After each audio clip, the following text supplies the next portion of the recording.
adúpẹ́ fún Ọlọ́run a fi ọpẹ́ fún Ọlọ́run bá ní ẹ̀kan sí àwa pàdé ọpẹ́ pẹ̀lú gbólóhùn alhamdulillahi rabbil alamin. Ọba tí adúpẹ́ fún náà ni ọba tí ọpẹ́ tọ́ sí tó pọ̀ báyìí náà ni al-khaliq khaliqul kawn wa ma fi jami'a, ọba olùṣẹ̀dá tó dá gbogbo tí ń bẹ, ọba tó dá ayé ẹgbùn táyé kó sínú, ọba yìí náà ni a fi ọpẹ́ fún. Tí àwa náà jẹ́ ẹ̀dá kan inú ẹ̀dá tọ́lọ́run dá sáyé, ó wù ú ló dá wa sáyé, ó wù ú ló sọ lọ́mọnìyàn, ó wù ú ló sọ mùsùlùmí, tó gbọ́lọ́wọ́ ọba yìí rẹ̀ fa'alu lima yuri, ọba tí máa ń ṣe ń tó bá wù ní, la yus'alu ma yaf'alu wa yus'alu. Ẹnìkan ò sí lè bí Ọlọ́run bá léèrè tọ́lọ́run bá bá ṣe, ṣùgbọ́n kò sẹ́lòmí lẹ́yìn Ọlọ́run tó lè ṣe nǹkan tọ́lọ́run níbi léèrè. Ìmọ̀ fún Ọlọ́run bá náà pípọ̀ níbi fún Ọlọ́run bá náà. Ọba yìí ọba alágbára, ọba aláàánú, ọba oníkẹni, ọba ilé ètò ni ajẹ́rìí pẹ́nu sánmà àti ilẹ̀ yọkan ní kòkò méjì. Bákan náà lájẹ́rìí pé ànábì Muhammad sallallahu alaihi wasallam ẹrú Ọlọ́run Ọba Allah ní ṣe, òjíṣẹ́ Ọlọ́run Ọba Allah ní ṣe, ìkẹ́ Ọlọ́run, ọlá Ọlọ́run, oore àjẹ́ ìjẹ́tán Ọlọ́run kó máa bá ànábì wa Muhammad. Gbogbo àwọn ànábì Ọlọ́run tí wọ́n jíṣẹ́ Ọlọ́run bá síwájú ànábì, ìrẹ́ Ọlọ́run bá ní ṣe ìkẹ́ ìgẹ̀rẹ́ fún wọn. Gbogbo àwọn sàábí ànábì tí wọ́n bá ànábì lògbà, tí wọ́n gba ànábì gbọ́ tọkàntọkàn, ìgbà tó ń dùn wọ́n yẹ wọ́n àgbò pẹ̀lú ànábì, ìgbà tó korò wọ́n yẹ wọ́n àgbò pẹ̀lú ànábì, ìgbà tó ń tutù, ìgbà tó ń gbóná wọ́n yẹ wọ́n ògbò pẹ̀lú ànábì. Ìrẹ́ Ọlọ́run bá ní yọ́nú sí wọn, ẹni ìyọ́nú rẹ̀ ni wọ́n ṣe. Àwọn náà ní gbòǹgbò ẹ̀sìn, àwọn náà ni a fẹ́ ẹ̀sìn káyé tó fi kàn wá náà, bá ní sọ wọn ní ẹ̀san iṣẹ́ wọn. Àwọn tẹ́tọ́ wá tó tẹ̀lé wọn tẹ́tọ́ jọ máa kí wọ́n tá ń pè ní tabi'un, wọ́n ní yọ́nú sí àwọn náà látorí wọn ìyọ́nú Ọlọ́run kó dórí àwọn náà, kó dórí àwọn àrọmọdọ́mọ wa, gbogbo àwọn òbí wa, àwọn àfá wa àtàwọn ará wa tí a ti fi kú sàgbà wa, bá ní gbà wọn lẹ́rú, bá ní kí wọn, bá ní gẹ̀ wọn. Wátá wá sẹ́kù náà yọ Ọlọ́run lọ́rẹ̀ mi wá má jẹ́ pa wá báyìí. Gbogbo àtàbá wá ń bẹ láyé jẹ́ ká lè máa ṣe rere, gbogbo àti ilé ayé yóò bá ti máa jó oore fún wa, jẹ́ ká máa sẹ̀mí. Pàtàkì pé kí á kó láyé náà bá jó oore fún wa, ẹ̀rí Ọlọ́run wá kó ń bẹ, à ń bẹ ní Ọlọ́run ṣe gbàdúrà wa. Ẹ̀rí ọ̀rọ̀ wa lè ní ẹ̀yin mùsùlùmí, ìtẹ̀síwájú ni lórí ọ̀rọ̀ tá ti ń bá bọ̀. Eléyìí náà ni al-khutbatu ar-rabi'a fi hadha al-mawdu'. Lórí ìdánilẹ́kọ̀ọ́ yìí,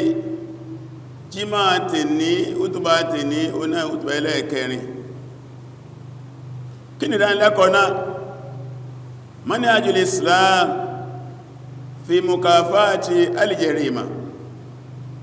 Ìlànà Islam, ètò Islam, àgbékalẹ̀ Islam láti pa lẹ àwọn ìwà ẹ̀ṣẹ̀ rẹ́, àwọn ìwà bí tí ń bẹ láwùjọ, àwọn àdánwò, ìwà burúkú tí ọmọ ẹ̀dẹ́ èèyàn tẹ̀rì sí tí ń bẹ láwùjọ. Kí ni ọ̀nà tí Islam là kalẹ̀ láti palẹ̀ rẹ̀ mọ́? Kí ni ìlànà ṣẹ̀ríà al-Islamiyya, ìlànà ṣẹ̀ríà Ọlọ́run, ìlànà òfin Ọlọ́run láti palẹ̀ rẹ̀ mọ́? Eléyìí náà ni àkọlé tàwà lórí ẹ̀. Ẹ̀yẹ́ rúsùn Ọlọ́run ọdọ́ wà ní kọ̀kọ́ wá já páyọ Ọlọ́run. káàmà gbogbo ọyá ẹjọ́ kan bọ̀tán lọ bọ́ Ọlọ́run káàkiri ojoojúmọ́ jílẹ̀ bá ti má jílẹ̀ ń sú ilé ayé tán lọ náà nìyẹn àsìkò táwa gangọ́ tán lọ náà nìyẹn àwa lẹ́nìkọ̀ọ̀kan á tán lápapọ̀ á tán kẹ́ẹ̀sì lọ màmàdájú pé ọmọnìyàn máa ń kú nígbà tó sùn ẹ̀rì tàmùtú kama tànàmù bẹ́ẹ̀ sí sùgẹ́lẹ́ bẹ́ẹ̀ náà lè yàn sí kú kò sẹ́nìkan tí màgbà tó rún gbéhùn lọ yà kàn bá ẹ lójú oorun ni bẹ́ẹ̀ náà jẹ́ dáàbà kú kò sí rí náà wọ́tùbọ̀thúnà kama tastakizun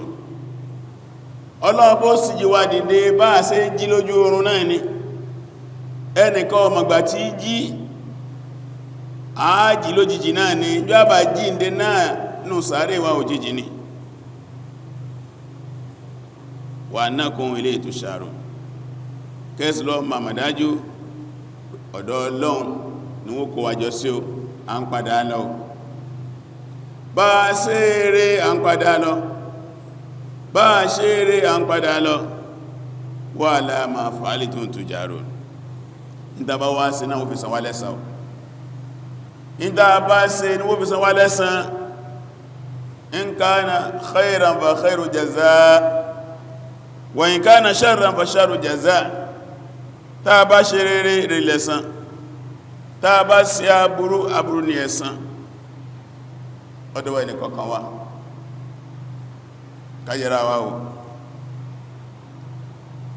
ẹ̀rí lè ní bí a fẹ́ tẹpẹlẹbẹ má jùlọ lórí ìdánilẹ́kọ̀ọ́ yìí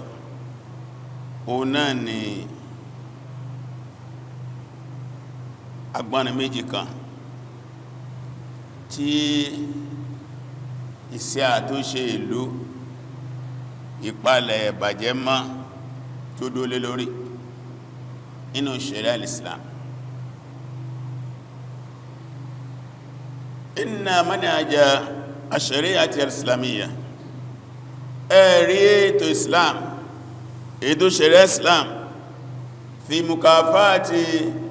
al-jarima láti pàlẹ̀ ìwà ọ̀daràn mọ́ wẹ́sì sọ́ọ̀lì ha àti láti wú tegbòtegbò kamarima yakumu ala uslubayn ra'isai gbódó lórí ìlànà méjì pàtàkì ẹ̀rì tàbábẹ́ pàlẹ̀ ìbàjẹ́ mánú ẹ̀sìn àwọn mùsùlùmí Islam Sharia Islam all apply two methods method méjì àkọ́kọ́ náà ń pè ní al-uslub al-wiqa'i ètò ìlànà ká má jẹ́ kí ẹ̀ṣẹ̀ tí ẹ̀ṣẹ̀lẹ̀ rárá ká prevent kí àwọn àwàyí má sí àkọ́kọ́ nù kí ní àwọn tíwà yóò fi ní sí inú gbèsè ayé ọmọ ẹ̀dẹ́nìyàn tọ́mọ ẹ̀dẹ́yìn òfin ní rí àjẹwọ̀ orúkọ àwọn aburú yìí ọ̀nà àkọ́kọ́ nù ọ̀nà ẹlẹ́ẹ̀kejì al-uslubu al-ilaji àti wá rí àwọn ìwà ọ̀daràn yìí ọ̀nà báwo la ó ṣe kí ọ̀rẹ́ báwo la ṣe mú kó ilé náà ni approach tí ṣẹ̀ríà Islam lò tí Islam lò láti gbógun ti gbọ́ àwọn wà burúkú yìí ẹ̀sìrí lọ́dọ̀ àwọn onímọ̀ àwòsàn inú principle wọn ni pé al-wiqayatu khairu min al-ilaj ìdáàbòbò ní kí àìsàn má ṣẹlẹ̀ ó dájú káìsàn dé ká máa tọ́jú ẹ̀ lọ wọ́n ní prevention is better than cure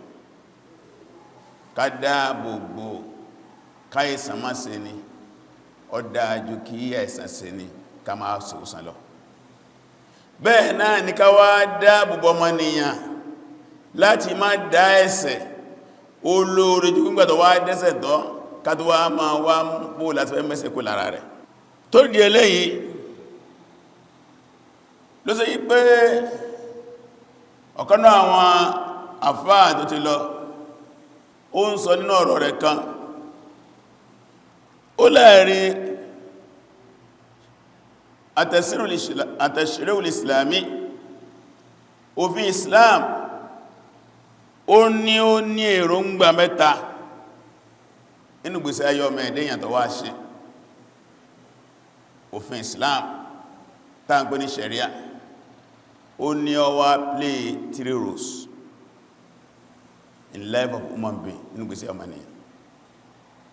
Ó ní àkọ́kọ́ alìwíkọ́ọ̀yà, ó wá gbé kalẹ̀ bó lọ́mọ ẹ̀dẹ́ ni ò sí ní kó sínú aburú, ó wá prevent ọmọ ènìyàn láti mọ̀ wọnú aburú. Ẹlẹ́ẹ̀kejì alìláj, tọ́mọ ẹ̀dẹ́ àbájẹ̀ wà kó sínú aburú yìí, ó tún wá gbé kalẹ̀ bó láti kí ọrẹ̀, bó láti wòsàn. Ẹlẹ́ẹ̀kẹta àtàwòjí, ó wá fọ́mọ ẹ̀dẹ́ ní direction, ó wá guide ọmọ ènìyàn sí báyìí ní báyìí. Nǹkan mẹ́tẹ̀ẹ̀ta yẹn iná ní Islam ló dé lórí. Ló pé gbogbo àwọn tí a ń bá jẹ́ àfẹ́ẹ̀sìn tí ẹ̀sìn yé tí ó dàrú mọ́ lọ́wọ́, gbogbo àti bá fẹ́ approach any crime láwùjọ kọ̀ọ̀kan, àwọn nǹkan wọ̀nyí ni ó wò ṣé crime dáńsọ ẹ̀ sí ò tí ìdé, tí ó bá tí ìdé bó láti prevent ẹ̀ tó fi ní dé, tó ti dé àwọn ẹ̀tí kó sínú ẹ̀ bó láti kí ọ̀rẹ́, tàbá wá kí ọ̀rẹ́ tán bó láti guide àwọn èèyàn láti má padà sí bẹ̀ mọ́. Àwọn kan mẹ́tẹ̀ẹ̀ta ṣe pàtàkì inú manhaj sharia al-islamiyya, manhaj al-islam, nínú àwọn àgbékalẹ̀ sharia, àgbékalẹ̀ islam láti mú àwọn aburúkú láwùjọ islam ṣe lónìí ẹ̀. Ẹ jẹ́ ká wá bẹ̀rẹ̀ lórí al-uslub al-awwal, al-uslub al-wiqa'i. Àkọ́kọ́ àgbékalẹ̀ Islam náà ni abala ìdáàbòbò ni kí a ń bá kó sínú aburú. Ìyẹn wá rẹ̀ ọgbà abala méjì. Abala àkọ́kọ́ nínú ẹ̀ ó náà ni kí a fọ́mọ̀ ẹ̀dẹ́yàn níṣẹ́. Al-amal ala tayati wa islal insan liyakuna udwan khairin wa intajin fi sa'adati al-jama'ati al-insaniyya. Ó náà ni wípé gbàtà bá fẹ́ mú aburúkú láwùjọ, àwọn tí ń bẹ láwùjọ yẹn a kọ̀ wáṣẹ́ fún wọn, wọn a kọ́ níṣẹ́ lọ́wọ́ kí wọ́n lè jẹ́ ẹni rere láwùjọ, kí wọ́n sì lè wà productive, kí wọ́n lè ní nǹkan tán náà fáwùjọ nù rere tí ó máa jẹ́ àǹfààní fún ọmọnìyàn. Abala àkọ́kọ́ nù. Gbogbo àwùjọ tó bá ti fẹ́ láti fún àwọn tí ń bẹ láwùjọ yẹn níṣẹ́, wọ́n ti ṣínà àbúrú rẹ̀. wọ́n ti sínà aburú lẹ̀ lẹ́fì láyé ànásàsára kò gbà kẹ́nìkan jọ ọmọ lẹ́yìn ihun kọmọ nìṣẹ́ lọ́wọ́ kọmọ sẹ́ lọ́wọ́ túbúdá àbájẹ́ níṣẹ́ lọ́wọ́ ibi ọmọ pa ní bí bá sì ń pààyàn yóò sì wàhù ọ̀kan náà sàbí ó ní ẹmá sí ma ẹni tí bí ń pa tó bá yọ ìdá sí kọgbọ báyìí lójijì kódà ń bẹ lọ́dọ̀ àwọn àfáà ní ṣẹ̀ríà nínú bábùlù kọ̀dọ̀ inú ètò ìdájọ́ nígbàtí a ń sọ nípa adájọ́ wọ́n ní la yaqdil qadi wọ́n ní adájọ́ ọgbọ̀mọ̀ adájọ́ ẹ̀rẹ̀ wọ́wọ́ gọ̀dọ̀bọ̀ nígbàtí bá ń bínú adájọ́ ọgbọ̀dọ̀ máa dájọ́ nígbàtí bá ń bínú wọ́n ní bẹ́ẹ̀ náà adájọ́ ọgbọ̀dọ̀ máa dájọ́ wọ́wọ́ jẹ́ àn nígbàtí bí bá ń pa Yorùbá náà ní tí bá ń pa ní kò sọ̀rọ̀ mọ́ ẹ̀rẹ̀ torí díẹ̀ àkọ́kọ́ tí Islam kọ́ ṣe nìyẹn tá a bá fẹ́ kí ìwà ọ̀daràn kéré láwùjọ nujid al-amal aláti pèsè iṣẹ́ lè àfọ́rá lè mujtama fún àwọn tí a ń bẹ láwùjọ gbogbo ẹ ń bá tó sẹ́ẹ̀sìn tí ó sì sí tó díró ọlọ́wọ́ má ṣiṣẹ́ àkọ́kọ́ àwọn tó bá yẹ pé wọ́n wá ní ìdíwọ́ má ṣiṣẹ́ bóyá ní ìpèníjà ọ̀ràn yẹn ni tá ń pè ní àtàkáfùl ijtimai ìmójútó wọn ní àwùjọ àmójútó wọn ní àwùjọ kí ni wọ́n máa jẹ kí ni wọ́n máa mu àkọ́kọ́ nù gbogbo bí ó bá ṣe yí pé àwọn aráàlú níṣẹ́ lọ́wọ́ àgà àwọn shabab àwọn ọ̀dọ́ àwọn youth kò sí any crime tó gbọ́dọ̀ báyìí lójijì mẹ́ kò sí any crime tó gbọ́dọ̀ báyìí lójijì mẹ́ tánàbá wá wo orílẹ̀ ayé lè ní lápapọ̀ tí a bá wo olúwa náà lè ní ládáyanrí mélòó ni àwọn ọmọ orílẹ̀-èdè yìí tí a níṣẹ́ lọ́wọ́ ní tá ń pè níṣẹ́ tí ó lè jẹ́ kí làákàrí wọn sẹ́tù tí ó lè kí ẹ̀mí wọn balẹ̀ tí ó lè kí wọ́n rorí bẹ́yàn sí rorí kí wọ́n hùwà bẹ́yàn sí hùwà ẹ lọ wo percentage population orílẹ̀-èdè ẹ wo percentage tó díṣẹ́ lọ́wọ́ ní tá ń pè níṣẹ́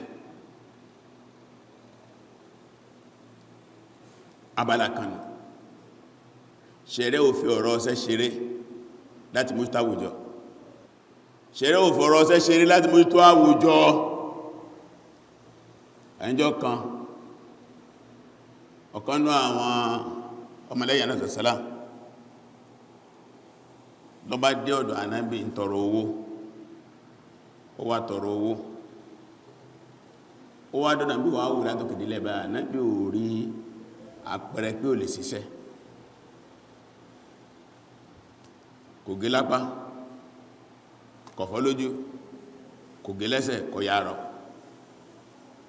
ó sì ìdọ́dọ̀ mi kóṣàkóṣà ẹni mọ̀ sàṣálà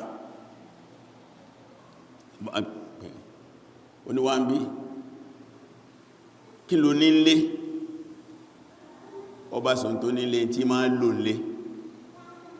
àbíkọlọ̀ kó wá ó ń wà náà gbẹ̀gbẹ̀ èyí tó ń lò lé àbíkọlọ̀ rẹ̀ kó sì kó dé àbíkọlọ̀ kọjú sáwọn sàábé ìtàrákùnrin kó dé ìdálọ́fẹ́ ránú yí gbogbo ẹ̀sà ń ṣe mọ̀ ní ràbò níjọ́ náà lọ wọn gbẹ̀ jẹ́ 2 dirham kí gbá sọ pé 2 naira ẹgbẹ́ àsìkò wà ń bí àníbà ní kọ́ mú náírà ń bẹ́ fàpẹ̀rẹ̀ kọ́lọ̀ rẹ̀ ra àkéwá tẹ̀ká kọ́lọ̀ ràdáwá ìtọ́sẹ́kù yẹn ní kó lọ fi ra nǹkan sílẹ̀ tí ó máa jẹ àníbà wà ní orí lọ́sẹ́gi wá lọ́bà lọ́sẹ́gi ó gbégi déwájú ànábì bó wọ́n sábẹ́sá ń wo ànábì nígbà tí èèyàn ń wo fíìmù sallallahu alaihi wasallam ó gbégi dé ànábì ní kọlọ̀ rẹ̀ ìta ọ̀tà tán owó tó tagi ó ti ju iye tó ta nǹkan tó wà lọ ànábì wá ní ìntó kókó lẹ́kọ́ lọ rà padà sílé níkọ̀ wá máa lọ sí ọjà látòní lọ fún ọ̀sẹ̀ méjì fọ́jọ́ mẹ́ẹ̀ẹ́dógún gbáko kọ́ lọ máa tà wá tí ń ṣẹ́gi kọ́ máa tà wọ́n gbọ́dọ̀ rí mọ́sálásí òun fòdí ọ̀sẹ̀ méjì for 2 weeks ó tún gbọ́dọ̀ rí mọ́sálásí kójú èmì rẹ̀ sí mẹ́rin for 2 weeks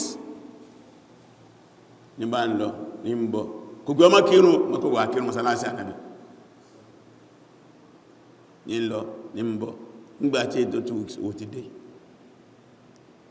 lọ akó wà rẹ̀ gẹ́dẹ̀ ànábì látò ní lọ máa ṣe báyìí ilé ìlóore fún ẹjú kọ́ máa tọrọ lọ́dọ̀ àwọn èèyàn lọ wọ́n fún ẹ̀wọ̀n fún ẹ̀ small scale empowerment small scale empowerment ìlànà kásọ̀ ní dalágbára lórí ajé àmù ní kékeré àwọn kaná ń bẹ nílùú wa ilé ní nínú àwọn ọmọ ẹ̀dẹ́ ní ẹ̀jẹ́jára lóì tó kó já bá rí 150,000 péré 150,000 péré tẹ́bá kó lè wọn lọ́wọ́ tẹ́sì gáìdì wọn tí wọ́n sì máa lùgbésẹ̀ ayé rere tí wọ́n sọ di nǹkan tó mọ́ta nǹkan wẹ́rẹ́ wẹ́rẹ́ wẹ́rẹ́ wẹ́rẹ́ wẹ́rẹ́ tó sì di nǹkan kàtọ́ wá bèèrè pé ẹ̀fún ní 500,000 kàtọ́ pé ẹ̀fún ní 1 million ọ̀pọ̀lọpọ̀ owó tí àwọn ìjọba ń kù dànù yìí tí wọ́n fi ṣe bá dé tí wọ́n fi ń ṣe òkú ìyàwó òkú àbá wọn tí wọ́n fi ń gbá afẹ́ tó bẹ̀rẹ̀ lórí chairman local government kó tó kan governor kó tó kan president kó tó wá kan oríṣìíṣìí ìkálukú jẹ́ àdìmú kiri chairman local government gbé ní ọdọọdún àwọn tí ó dé 2,000 ọmọ local government mi ní máa wá iṣẹ́ fún gbogbo ọ̀nà tí wọ́n fi lè níṣẹ́ lọ kí sí pé wọ́n máa ṣe ìjọba là ń sọ ẹ wo bí ànábì gbégbá kí ni wọ́n lè ṣe ẹ kó wọn jọ gbogbo tí ń rìn káàkiri ìdánilá dáadáa kí ẹ kó wọn jọ ẹ tré ní wọn vocational center ìdálẹ̀ fún wọn láàrin 6 months ẹ tré ní wọn wọ́n máa ṣe lè wọ́n máa ṣe lè wọ́n máa ṣe lè ẹ mójútó wọn ẹ má dà wọn lẹ̀ ẹ gáìdì wọn ìlú ọlálàáfíà ẹ̀ṣẹ̀ ó dínkù àkọ́kọ́ tí Islam kọ́ gbé kalẹ̀ kí wọ́n lè wúlò ẹ̀rẹ̀ wọ́n ní liyakuna udwan khairin wa intajin fi sa'atul jama'atil insaniyya kí wọ́n lè bá jẹ́ ẹ̀ka rere láwùjọ kí wọ́n sì wà productive kí ó sì pé nǹkan kan máa jáde lára wọn náà tí ó máa já àǹfààní fáwùjọ tí ó jẹ́ kí ìlú ọmọnìyàn rírí lára wọn pásóríire wa nahiyatu athaniya abalẹ̀ ẹlẹ́ẹ̀kejì lórí bó láti lè dáàbòbò ọmọnìyàn láti má dẹ́ṣẹ̀ hiya wiqatul insan min irtikabil jara'im o náà ni ká dáàbòbò ọmọnìyàn láti má fààyè lẹ̀ fún láti dá ẹ̀ṣẹ̀ lẹ́yìn bá fún ọmọnìyàn ní sẹ́tán ìsẹ́ta fún yìí yóò jẹ́ kó náà rí pé èèyàn ló náà láwùjọ òun náà lè ṣoríire láwùjọ kò ní jákàmùná kò ní lúsò ẹ̀rì ọwá kú kí àwa jẹ́ kó náà máa man wal insan talomaniyan man anta ta ní ẹ kájọ́ mọ̀ pé èèyàn ní ẹ ọmọnìyàn ní ẹ al-insan mukarramun inda rabbi ọmọnìyàn ẹni àpọ́nlé ní ọ̀dọ̀ Ọlọ́run Ọba rẹ̀ anta mukarram anta mukarram anta musharraf Ọlọ́run pẹ̀lé Ọlọ́run ẹ̀rí nínú suratu Isra Quran chapter 17 ayah 70 Ọlọ́run wa laqad karramna bani Adam wa hamalnahum fil barri wal bahri wa razaqnahum minat tayyibat wa faddalnahum ala kathirin mimman khalaqna tafdila Ọlọ́run la wala pọ́mọ Ànábì Adam lé awala pọ́n ọmọnìyàn lé ẹ̀rí ajẹ́ kó lè sẹ̀mí lórí ilẹ̀ ajẹ́ kó lè sẹ̀mí lórí omi awala sí ọ̀pọ̀lọpọ̀ nǹkan dáadáa fún ìntàjẹ ìntàmú ìntàwọ̀ ìntàgùn ìntàgbọ́ ìntàwò àwa gbé ọlá fọ́mọ ẹ̀dẹ́nìyàn lórí àwọn ẹ̀dá mi ní ìgbọ́lá fún ọmọnìyàn náà láìwo ẹ̀sìn rẹ̀ láìwo èdè rẹ̀ láìwo ìlú rẹ̀ láìwo ìran rẹ̀ kaunu insana ìjọmọ̀nìyàn o náà ló bí àpọ́nlé fún o ló bí yìí fún ẹ̀sìn wá fi hàn pé ọmọnìyàn ẹni àpọ́nlé ni yìí láàfí wá sọ pé ìjẹ́ ni àpọ́nlé yìí bọ́bọ́ wà ní aburú tó bá fẹ́ yípadà sí dáadáa ọ̀rọ̀ ìlọ́run ọlọ́bá sọ fún wa inú àwọn àyà tó pọ̀nà Al-Qur'ani Karim ẹwà àyà tàbí bẹ̀rẹ̀ hútùbà lẹ́ni Ọlọ́run ní wa nafsin wa ma sawaha Ọlọ́run mo búra pẹ̀lú ẹ̀mí àti ẹni ọdẹ́mi náà dọ́gbandọ́gba falihamaha fujuraha wa taqwaha Ọlọ́run ló ń fi mẹ́ẹ̀mí aburú ẹ̀mí dáburú mọ̀ ó ń fi mẹ́ẹ̀mí rere ẹ̀mí dáre mọ̀ qad aflaha man zakkaha Ọlọ́run ti jẹ́ oríire ẹmbá gbà láti fọ ẹ̀mí ẹ̀mọ̀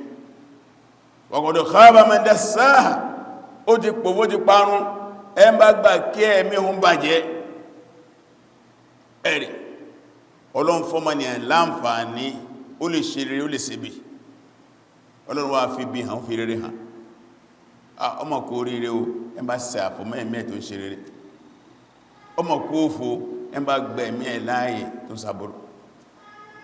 bẹ́ẹ̀ tó ní sọ́tò Ra'd ayẹ́lẹ́ kọkànlá Ọlọ́run tó sọ mẹ́ yí pé inna Allaha la yughayyiru ma bi qawmin hatta yughayyiru ma bi anfusihim òun náà bọ́ òun ò ní yí àwọn èèyàn kan padà nú tí a ń bá ń ṣe ẹjẹ́kọ́ yí padà nú ẹ̀mí ṣẹ̀rẹ́ Islam èdò ṣẹ̀rẹ́ Islam tó Islam jámọ̀ yí pé ọ̀rọ̀ ẹ̀mí ò kéré inú gbèsè ẹyọ mẹ́díyàn tàbí ní soul ìyẹn ló bí ahmiyatu tazkiyatul anfus pàtàkì ìsàfọ̀mẹ́ mímọ́ purification of the soul bó láásẹ́ fọ́ ẹ̀mí mọ́nú ẹ̀sìn pàtàkì ẹ̀ tó gbó nípìlẹ̀ ọkàn nípìlẹ̀ ọmọnìyàn ara lásán kan bú ọkàn ní ibẹ̀rẹ̀ àdísì Ànábì kan sọ̀sánà náà Arba'in Nawawi ó ní àlà ètí mélòó inna fil jasadi mudghah ń bẹ lára ọmọ ẹ̀dẹ́yàn kọ̀ọ̀kan bá sí ẹran kan èkìrì ẹran kan fa idha saluhat tí bá sí ẹran kan ìbá ti dá sọ́lù al-jasadu kulluhu gbogbo ló ti dá wa idha fasadat tí bá sí ẹran kan ìbá ti lè bàjẹ́ fasada al-jasadu kulluhu gbogbo ara ló ti bàjẹ́ ala wayẹ̀rẹ̀ kọlù ẹ̀tẹ́ ti yẹn lẹ́ kí ni nǹkan náà ọkàn ni awọ́ka máa gọ́sọ̀sọ̀rọ̀ ọkàn ni ọkàn lọ bára yẹn ni àfáàwà abúnukọ́ jẹ́ sọ́rọ̀ mọ̀lá ó ní alìkọlùbù mọ́lìkọ́ ó ní ọkàn lọ bára èmi tí mọ̀ bá yín sọ̀rọ̀ yìí ọkàn ni ọba ara mi gbẹ̀nà tẹ́ ń gbọ́ ọkàn lọ bára yín ó ní wàlìjàwárí ojú nóòdò gbogbo ẹ̀ka ara yòókù lọ́mọ ogun ọkàn ìtí ọkàn bá rán ojú lójú owó ìtí ọkàn bá rán etí létí ọgbọ́ ìtí ọkàn bá rán ẹnu lẹ́nu ọ̀sọ̀ ìtí ọkàn bá rán ọwọ́ lọ́wọ́ ṣe ìtí ọkàn bá rán ẹsẹ̀ lẹ́sẹ̀ ó ṣe ìtí ọkàn bá rán abẹ́ lábẹ́ ó ṣe èyàn ò lè parọ́ láìró nínú ọkàn a lè sòdodo láìró nínú ọkàn ní gbogbo ẹ̀ ló pé àwọn àfẹ́ẹ̀sìn ìsáájú ìtí a máa mú tó jù òun náà lọ́rọ̀ ọkàn òun náà ni ọ̀rọ̀ ọkàn àwọn ànábì Ọlọ́run tí a mú mójú tó náà ni ọ̀rọ̀ ọkàn ẹ̀rì ọ̀rọ̀ ọkàn wá rẹ̀ iṣẹ́ ni fún ọlọ́kàn ó ṣe nínú iṣẹ́ ẹ̀tún ọkàn ṣe bẹ́ẹ̀ náà làwọn àfẹ́ẹ̀sẹ̀ ó ṣe nínú iṣẹ́ ẹ̀tún ọkàn ṣe inú ìtànpé ní ilmu al-akhlaq ilmu ta'zib ilmu tazkiyah ìmọ̀ ìwà ìmọ̀ ìṣẹ́ àtúnṣe ọmọ ẹ̀dẹ́ ènìyàn ìmọ̀ àṣàfọ̀mẹ́ẹ̀mí tó ìpé lọ́dọ̀ àwọn àfáà mí wọ́n ń pè ní ilm tasawwuf ìmọ̀ tasawwuf èròǹgbà tàbágbọ́ súfí èròǹgbà àwọn onísúfí nípìlẹ̀ o náà ni ìtọ́mọnìyàn sí láti inú ẹ̀mí ẹ̀ kó tó di pé ìyípadà dé ìyàbàrá dé tó pé pìlẹ̀ súfí náà ni azud ìráyésá ìjẹ́ kí ilé ayé kéré lẹ́mí ẹni káwọn kan mí tó máa jáàdù kan tó máa wọ́ tó pé àkọ́kọ́ inú sí àkọ́kọ́ náà là ń pè ní al-islahu adh-dhati individual reformation ìtúnra wá sí lọ́lọ́dán at-tahdhibu nafsi ìtún ẹ̀mí wá ṣe kájẹ́mi wọ́n dáa kẹ́mi ọkùnrin dáa kẹ́mi obìnrin dáa kẹ́mi ọmọdé dáa kẹ́mi àgbà dáa kẹ́mi olórí dáa kẹ́mi ọmọlẹ́yìn dáa kẹ́mi olówó dáa kẹ́mi tálákà náà dáa kẹ́mi onílé dáa kẹ́mi àlejò dáa kẹ́mi àfáà dáa kẹ́mi jàmáà náà dáa iṣẹ́ àkọ́kọ́ nù ìyẹn sì ní iṣẹ́ àwọn ànábì Ọlọ́run gbogbo àwọn ànábì Ọlọ́run wọ́n wá iye ọkàn ní olùiye ọkàn ní àwọn ànábì Ọlọ́run bá jẹ́ tí ẹ bá wo ànábì wa Muhammad sallallahu alaihi wasallam ní àwọn àyà kan inú Al-Qur'ani Karim fàpẹẹrẹ Suratul Jumu'ah àyà ẹlẹ́ẹ̀kejì Suratul Ali Imran àyà 164 Suratul Baqarah àyà 129 àti 151 tá bá lọ wo àwọn àyà yìí a rí àwọn iṣẹ́ àwọn ànábì Ọlọ́run tí wọ́n ṣe bàtọ́lọ́wọ́ bá ń sọ̀rọ̀ ànábì Muhammad sallallahu alaihi wasallam ní Suratul Jumu'ah Ọlọ́run walladhi ba'atha fil ummiyina rasulan minhum Ọlọ́run gbé dìde láàrin àwọn kọmáka àwọn Lárúbáwá rasulan minhum òǹgbò iṣẹ́ lákàdì láàrin wọn yatlu alayhim ayatihi tí ń ka ọ̀rọ̀ náà bá fún wọn wa yuzakkihim tó fọ́ wọn má wa yu'allimul kitaba wal hikma tó ń kọ́ wọn ní tíà tó ń kọ́ wọn ní àwọn ìlànà rere àti ọgbọ́n àti ètò wa in kanu min qablu lafi dalalin mubin ṣùgbọ́n síwájú o kánà tó dé àárín wọn ọ̀nà àánú ni wọ́n wà tó fojú hàn ọlọ́ọ̀bá Allah subhanahu wa ta'ala ó ń fún a ní ojúṣe àwọn ànábì Ọlọ́run inú àwọn ànábì Ọlọ́run òun náà ni àtẹ́sìkìyà kí wọ́n tọ́ àwọn èèyàn ṣe wa ta'lim kí wọ́n káwọn ẹlẹ́kọ̀ọ́ ẹ̀rí wa zakkihim ó ń fọ̀ wọ́n má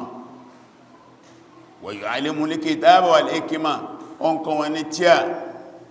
ó ń kọ́ ní alùkùránì ó ń kọ́ ní súnnà ó hàn pé dídá ìyípadà ọmọnìyàn Ọlọ́run bó fi sábẹ́ kún fáyà kún kákàjíbò yẹn dá láà iṣẹ́ ni lọ́tọ́kù inna Allaha la yughayyiru ma bi qawmin hatta yughayyiru ma bi anfusihim wọn ní yíyàwó yẹn padà gẹ́bájí padà náà bẹ́ẹ̀nu Suratul Ankabut aya 69 oni walladhina jahadu fina lanahdiyannahum subulana wa inna Allaha lama'al muhsinin àtàbàgbẹ̀ sọ́nà náà wọ́n aláfọ́nàmà Ọlọ́run bá sì ń bẹ pẹ̀lú àwọn èèyàn rere ẹ̀rẹ̀ ẹwà rí ayata kàtà inú Suratul Jumu'ah àti Suratul Ali Imran 164 ń gbọ́lọ́n fẹ́ parí rẹ̀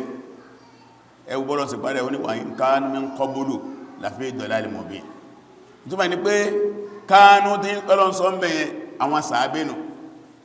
gbogbo ọmọ lẹ́yìn Ànábì dáa máa sọ̀rọ̀ wọn a ń sọ̀rọ̀ Abakiri a ń sọ̀rọ̀ Umaru a ń sọ̀rọ̀ Uthman a ń sọ̀rọ̀ Ali Abdullah ibn Abbas Abdullah ibn Umar Khalid ibn Walid Abu Sufyan wọn bẹ́ẹ̀ lọ ẹ̀rì Zainab Ruqayya Sofiya Nusayba bẹ́ẹ̀ lọ tá ń sọ̀rọ̀ wọn fún ayé tí tá ń torí wọ́n sọ àwọn alókọ Ọlọ́ni wa in kanu min qablu àwọn tá ń sọ yóò síwájú kánà bí tó dọ́dọ̀ wọn láfi dalalin mubin aná ń bẹ́nu ọ̀nà àná tó fojú hàn aná ń bẹ́nu bàjẹ́ lẹ́fì rí nígbà tó dípá náà fẹ́ máa ṣe Islam ìní ọlọ́ọ̀bá Allah ní kí wọ́n ṣe bẹ́yà kí wọ́n dá máa jẹmú fún ànábì kí wọ́n jẹ́jẹ́ tàbáwo ní Suratu Mumtahana nígbà tó Ọlọ́run bá ń sọ̀rọ̀ ìjẹ́jẹ́ wọn jọ́nà lọ Ọlọ́run bá kọjú sí ànábì wọn sallallahu alaihi wasallam pé àwọn tí wọ́n fẹ́ gbẹ́ ẹ̀gbọ́ yìí wọ́n kan lè gbẹ́ ẹ̀gbọ́ báyẹn wọ́n láti jẹ́jẹ́ Quran chapter 60 ayẹlẹ́ kejìlá ẹgbọ́ gbólóhùn tọ́lọ ní kí ànábì fi lé wọn lẹ́nu Ọlọ́run ya ayyuhan nabiyyu àpẹẹrẹ ànábì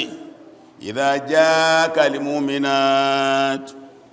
tí àwọn olùgbọ́lọ́wọ́ bá gbọ́ àwọn tí a ti jẹ́ kèfèrí tẹ́lẹ̀ tí wọ́n bá wá dé wá bá rẹ̀ ànábì lẹ́ntọ́fẹ́ tó gbọ́lọ́n gbọ́ ẹ̀rì yubayyi'unaka tí wọ́n wá fẹ́ dámájẹmù fún ẹ wọ́n dé láìgbọ́n fẹ́ dámájẹmù fún ẹ dámájẹmù fún wọn lórí tí ń bọ̀ ala an la yushrikna billahi onígbé wọn ní ṣẹbọ sọ́lọ́ ma wọ́n ti máa ṣẹbọ tẹ́lẹ̀ wọn ni ṣẹbọ sọ́lọ́ ma mọ́jẹ̀ máa kọ́kọ́ nù akùnù ẹbọ bí àwọn tí wọ́n jẹ́ mùsùlùmí akùnù ẹbọ pátápátá a ní nǹkan táà tó ń tapó sí ma a ní nǹkan táà tó ń foríbalẹ̀ fún ma a ní nǹkan táà tó ń pa nǹkan fún ma àkọ́kọ́ nù wọn ní ṣẹbọ ma Ọlọ́run sọ pé kò tó gbé máa ṣìrákẹ́ náà pé wọ́n ṣẹbọ rí pé a ṣẹbọ rí láà à ní ṣẹbọ má ní ẹbọ ti dúó Islam wa dáa wá kó sí ẹbọ ti dúó wala yasrikina wọn ò sì ní jalè mọ́ kí wọ́n dá májẹ̀mú fún rẹ̀ nígbà wọn ní jalè mọ́ bí bá jẹ́ ń jalè tẹ́lẹ̀ kò só lè má wala yazinin wọ́n ní ṣe sìná má bí bá jẹ́ ń ṣe sìná tẹ́lẹ̀ sìná ti dúró wala yaqtuluna awladahunna wọ́n ní pa àwọn ọmọ wọn má bí bá jẹ́ ń pa ọmọ tẹ́lẹ̀ ó ti dó ẹwù àwọn ẹ̀ṣẹ̀ ńlá tẹ́sí jọ́nà nù ashirku billah as-saraqa az-zina qatlu awlad gbogbo àwọn ẹ̀ṣẹ̀ ní kaba'ir àwọn ní símá wala yatina bi buhtani yaftarinahu bayna aydihinna wa arjulihinna bákan náà àwọn òsì ní tán àwọn òní gbọ́mọ ọlọ́mọ fẹ́lòmí àwọn òní tán ọkùnrin obìnrin tó ti lóyún tó wá tán ọkùnrin kan sí tó fẹ́ gbóyún olóyún fún ara àwọ àjọ náà jẹ́ máa hù ní àní sí bẹ́ẹ̀ ma bákan náà wala yasinaka fi ma'rufin a ò sì ní takò àṣẹ ànábì ma gbóhun tó wá ti pàdà àṣẹ dáadáa náà láàmà sí Ọlọ́run tí gbogbo májẹ̀mọ́ta kàkàlẹ̀ yìí tó bá pé tí wọ́n gbà bẹ́ẹ̀ Ọlọ́run fabayihunna ìrẹ́ ànábì dámájẹ̀mọ́ fún wọn wastaghfir lahunna Allah wà tọrọ àforíjì mọ́ lọ́dọ̀ Ọlọ́run kó já ti ṣẹ̀ tẹ́lẹ̀ ẹni tó ti ṣẹbọ nínú wọn tẹ́lẹ̀ ẹni tó ti ṣìnà nínú wọn tẹ́lẹ̀ ẹni tó ti pọmọ rí nínú wọn tẹ́lẹ̀ ẹni tó jalè nínú wọn tẹ́lẹ̀ ẹni tó ti wà tí ó dá tẹ́lẹ̀ àní tọrọ àforíjì fún wọn inna Allaha ghafurur rahim ọba tí ń bá yín sọ bá ti fojú bá ti kẹ́ni ni ẹ̀kọ́ tọ́lọ́run bá fi kọ́ wọn nù ọ̀rọ̀ yóò wá lè yé èèyàn a lè mọ̀ pàtàkì ẹ̀ afẹ́ ń bá ka ìtàn àwọn mùsùlùmí ìsáájú tó ma bó ní Ànábì ṣe bá wọn ará Mákà báwo ni Ànábì ṣíṣe yíwọ́n kó nú àwọn kan jagajaga nígbà Ànábì dé ìlú Mákà sallallahu alaihi wasallam ìtọ́lọ̀ fi lé lẹ́nu ni la ilaha illallah Ànábì wọ́n káàkiri inú ìlú ń káàkiri lé sílé ń lọ sí àwọn ààyè táwọn máa ń péjọ sí bí abẹ́ igi bí ọjà a ní ayyuhan nas qulu la ilaha illa tuflihu ayyuhan nas qulu la ilaha tuflihu ẹ̀yin èèyàn ẹ sọ gbólóhùn la ilaha illa jẹ́lẹ́nu ẹ̀jẹ́ ní èrè bí ti bẹ̀rẹ̀ fọ́nù ọbẹ̀ pẹ̀lú kalimu shahada ọbẹ̀ fọ́n bẹ́ẹ̀ ni wọ́n rí wọn wọ́n tó wọ́n ṣe wọ́n rí wọn wọ́n tó wọ́n ṣe wọ́n rí wọn wọ́n tó wọ́n ṣe lódì pé àwọn èèyàn ń jáwọ́ ẹn tí ń bó sàtẹ́lẹ̀ kọ bọ̀rọ̀sà má ẹn tí ń jalè tẹ́lẹ̀ kọ jalè má ẹn tí ń lu jìbìtì tẹ́lẹ̀ kọ lu jìbìtì má wọ́n wá ń di àtún bí wọ́n di àtún bí inú ẹ̀mí wọn wọ́n ti bí inú làákàyè wọn wọ́n di àtún bí inú ọpọlọ wọn wọ́n di àtún bí inú wa wọn wọ́n wá ń yàtọ̀ láàrin ìlú àwọn ń ṣe ní èjì ẹ̀ta lódì yí pé bí ìyàwó lọ bá gbà síwájú ọkọ ọkà àdánwò lọ́dọ̀ ọkọ bọ́kọ lọ bá gbà síwájú ìyàwó ọkà àdánwò lọ́dọ̀ ìyàwó bọ́ lọ bá gbà síwájú àwọn ọmọ ọkà àdánwò lọ́dọ̀ àwọn ọmọ bọ́mọ lọ bá gbà síwájú àwọn òbí ọkà àdánwò bẹ́ẹ̀ ìnira wá dé pé ìwọ fẹ́ máa ṣe nǹkan mìyàtọ̀ ń tàà ń ṣe ìwọ máa ṣe nǹkan mìyàtọ̀ ń tàà bára wá ń bẹ́ tán bàbá wá ń ṣe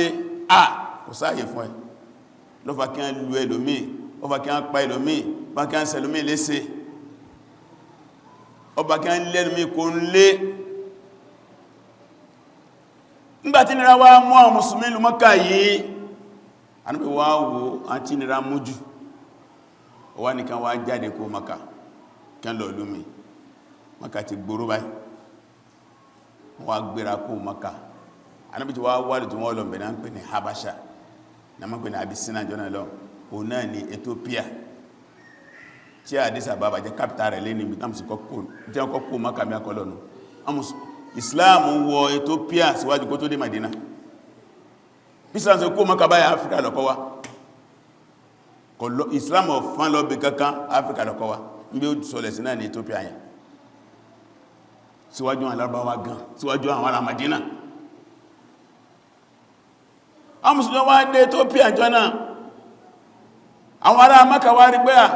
ọba Ethiopia yìí kése Mùsùlùmí Christian ni ṣùgbọ́n ọba tó fẹ́ peace ni Ànábì ti wádìí ó accommodate àwọn mùsùlùmí lára Mákà gbéra pé kò jẹ́ bẹ́ẹ̀ agbọ́ ní àwọn mùsùlùmí ẹkú àfẹ́ kí wọ́n fọkànbalẹ̀ náà láfi lé àkó lè mìíràn wọ́n ní fọkànbalẹ̀ wọ́n tún gbé ẹ̀kọ́ dédé lọ́sọ́dọ̀ ọba yẹn ọ̀rọ̀ tó gùn ni gẹ́gẹ́ bí ọba rere ní kìí sọba ní alábòsí ó padà gba ìsìláàmù Ọlọ́run fi ìsìláàmù kẹ́ gbẹ̀yìn ni ní a bá kó ẹjọ́ ní àrùfá ọba ìrẹ́gẹ́dẹ́ láì sáwọn mùsùlùmí ń bẹ̀ wọ́n lọ lé ọba wọ́n ti lọ rojọ́ wọ́n ti lọ kó ẹ̀bùn fọ́ba àtàwọn èmìwọ̀ ọba bọ́bá yẹn wá jọba gidi ó ní àwọn tẹ́ ń sọ̀rọ̀ wọn ìbò ní wọ́n wà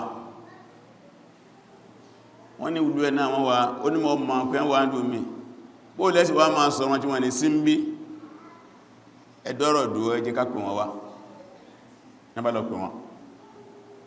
nígbà pè wọ́n dé wọ́n ta ní ọ sọ̀rọ̀ gbogbo náà ti pẹ́ ní pé Jáfàrù ní ọ sọ̀rọ̀ ọba wa kọjú Jáfàrù kí ló dé láàrin àti ẹ̀yin àtàwọn èèyàn yín tí wọ́n fi ń lépa yín wá irú ẹ̀ṣẹ̀ wo lẹ́ṣẹ̀ wọn tó lè tó bẹ́ẹ̀ wọ́n ti ro àwọn ẹjọ́ ńláńlá mọ́ yín lẹ́ṣẹ̀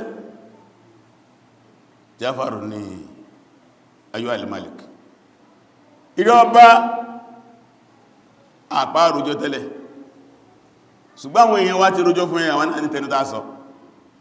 ẹgbọ́tẹni tí wá náà ó ní kunna qawman hala jahiliya olóòrá wáyì àtàwọn èèyàn wá tí wọ́n fẹ́jọ́ wá sùn yìí bákanáà lárí tẹ́lẹ̀ àyàtọ̀ síra wa gbogbo aláwà láìmọ̀kan onú àìmọ̀kan láwà àrínà rẹ̀ sìn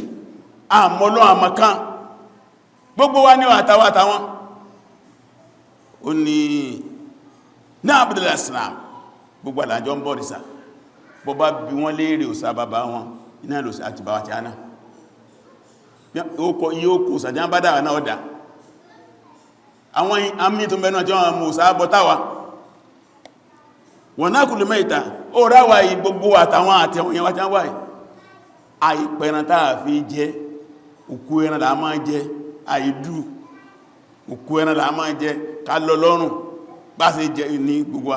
wọ̀n náà ti lè fàwọ́ ìṣà gbogbo tí jẹ́ wà bàjẹ́ pátá tẹ́yẹ̀ máa gbogbo àdá máa ṣe ká pààyàn àpàyàn níwá ká mú tí òmùtú níwá ká jálè olè níwá ká lù jìbìtì níwá ẹ̀rì wọ́n náà tọ́lẹ̀ arham bákan náà máa jákùn ẹbí ni àìbẹ́bí ṣe wọ̀n súlì jíwàn bákan náà àìsí dáadáa sáládùgbò wọ̀yá kùrùkọ̀ wíyùn mínà dọ̀rin alágbára ní máa jẹ ọ̀lẹ láàrin wa àwọn alágbára ní wá máa ń yan ọ̀lẹ jẹ ní fakunna ala dhalik orí bá ṣe wà ní ẹ hatta ba'atha Allah ilayna rasula minna na'rifu nasbahu wa sidqahu wa amanatahu wa ifafahu títí tọ́rọ bá fi gbé òjẹ́ ka dédé láàrin wa a ma ìdílé rẹ̀ kò sẹ́nìkanú wa tí ó ma dìre ẹntọ́lọ́gbé láàrin wa a ma òdodo rẹ̀ olódodo ni a ma ìfọkàntẹ́ a ma ìkóraró rẹ̀ kò yíso ń kébékébé